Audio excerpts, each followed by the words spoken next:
The year was 1955. The place, the sun-drenched turquoise waters off the coast of Fiji. It was a world of gentle trade winds, where time often seemed to stretch to the ocean's will.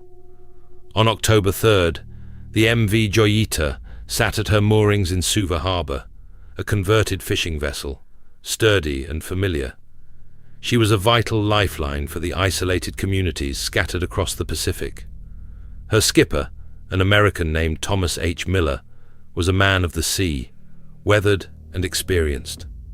Alongside him, a crew of 3 and a diverse group of 25 passengers, government officials, medical staff, children, all bound for the Tokelau Islands, a journey of approximately 600 miles. Their cargo was modest but essential: medical supplies, timber, and 80 empty 44-gallon oil drums. It was a routine trip. The weather forecast was fair, engines checked, provisions loaded. There was no hint of the sinister events that would soon unfold, leaving a scar across the tranquil Pacific. As the lines were cast off, the Joyita churned slowly out of the harbour. A few onlookers waved, unaware they were witnessing the last confirmed departure of anyone on board. The sun was high, the sky a brilliant, innocent blue. Everything was perfectly normal. The journey to the Tokelau Islands was expected to take 2 days. The Joyita was scheduled to arrive in Whakaofo on October 6th. Days passed. The 6th came and went, then the 7th. No sign, no radio contact. Concerns rippled through the island communities, growing into unease. Skipper Miller was known for his punctuality. A delay of this magnitude was uncharacteristic, unsettling. The initial assumption was mechanical breakdown. The Pacific was vast. A vessel could drift for days. But as silence stretched into its 3rd day past due, a deeper fear settled in. Something was wrong. On October 10th, after 4 full days, a formal search operation launched. Royal New Zealand Air Force planes began systematic sweeps between Fiji and Tokelau. The search continued for days, over 100,000 square miles. Hopes dwindled. The ocean, which had seemed so welcoming, now felt like a colossal, hungry maw. The Joyita had simply vanished, swallowed whole by the endless blue. 5 weeks later, on November 10th, the impossible happened. A merchant ship, the MV Tuvalu, spotted something unusual: a dark, listing shape, far off its expected course, bobbing erratically. As the Tuvalu drew closer, the horrifying truth became clear. It was the Joyita, but she was a ghost ship. The sight that greeted the search party was profoundly unsettling. The Joyita was partially submerged, listing heavily to port, her deck awash. She was adrift, powerless, engines silent, sails shredded. There was no one on board. 25 passengers, 4 crew members, all gone, vanished. The scene was bewildering chaos and chilling normalcy. The vessel's bridge was smashed. The radio was tuned to distress, but the microphone torn from its mount. 4 tons of cargo were missing, along with 3 of the 4 life rafts. But other details defied logic. Food was found on plates in the galley, still warm. Half-eaten meals suggested abrupt abandonment. Tobacco lay ready for rolling. A doctor's bag lay open, containing a stethoscope, a scalpel, and 4 blood-stained bandages. No obvious sign of struggle or violence, just an unnerving emptiness. The Joyita had returned, but brought no answers, only fresh, unsettling questions that echoed across the silent ocean. The investigation only deepened the mystery. Naval engineers discovered a crucial flaw: a corroded cooling pipe in the engine room, causing a small but significant leak. This allowed seawater into the bilge. While serious, the Joyita was designed to be unsinkable, with cork lining her hull.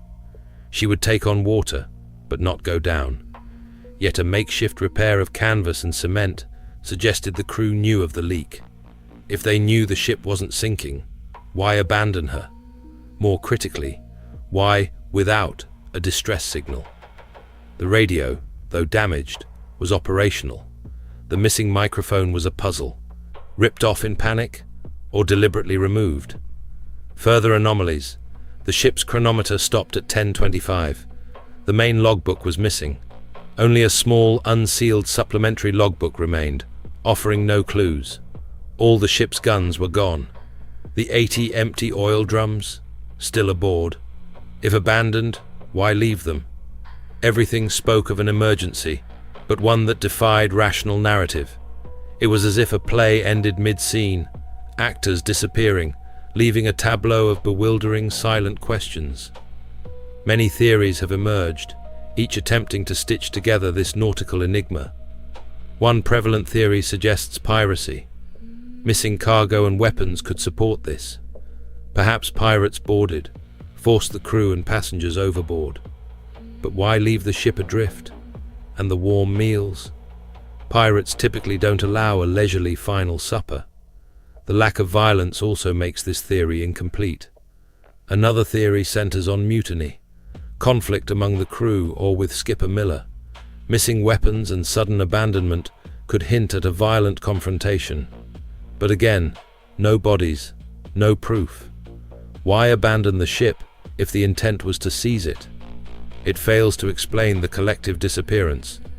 The most widely accepted theory involves the engine room leak combined with a sudden, severe listing. Naval investigators concluded the leak would have caused the ship to list heavily, appearing to sink rapidly, even if technically unsinkable. In a moment of panic, perhaps exacerbated by failing engines or a rogue wave, the crew and passengers might have made the desperate decision to abandon ship, believing it was going down, taking the life rafts. But even this theory has gaping holes. Why no distress call? Skipper Miller was experienced, aware of the ship's unsinkable design. Why order abandonment? Why leave without the logbook? And the warm meals, implying they were at dinner. If in immediate peril, would they have stopped for a meal? The details simply do not align perfectly. The official inquiry concluded that the crew and passengers abandoned the Joyita due to flooding, believing the ship was about to sink. They were presumed to have perished at sea. But this explanation, while seemingly logical, leaves a bitter taste for anyone examining the evidence closely. It still doesn't explain the missing microphone, the missing weapons, the lack of a distress call, or the eerie scene of warm food left untouched. The Joyita remains one of the Pacific's most enduring and unsettling maritime mysteries. 29 souls vanished without a trace, leaving behind a ghost ship filled with unanswered questions. Was it a moment of collective panic? A calculated act of piracy? A desperate struggle for survival against an unseen force? The ocean, vast and unforgiving, holds its secrets close. And somewhere, beneath the endless, indifferent waves, the truth of what truly happened on board the MV Joyita on that fateful October night in 1955 still awaits discovery. Or perhaps it's already been found and simply refuses to be understood.